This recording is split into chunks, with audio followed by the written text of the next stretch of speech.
ചേനയും കായും കൂർക്കയും അതുപോലെ തന്നെ വൻപയറും മുതിരയും ചേർത്തൊരു പുഴുക്കുണ്ടാക്കി നോക്കാം. അതിനായി 1/4 കപ്പ് വീതം മുതിരയും വൻപയറും വറുത്തെടുത്തിട്ടുണ്ട്.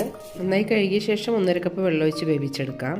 ഇനി പുഴുക്കിനുള്ള കഷ്ണങ്ങളായി എടുത്തിരിക്കുന്നത് പച്ചക്കായ, ചേന, കാവത്ത്, കൂർക്ക. ഈ സീസണിൽ കിട്ടുന്ന ഏത് കിഴങ്ങ് വേണമെങ്കിലും ഇതിലേക്ക് എടുക്കാം. ഇനി ഇതിലേക്കുള്ള അരപ്പ് കൂടി റെഡിയാക്കാം.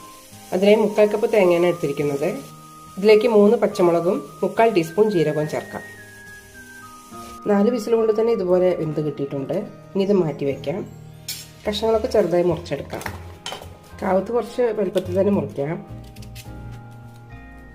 കഷ്ണങ്ങൾ വേവാനുള്ള വെള്ളം ഒഴിച്ചാൽ മതി.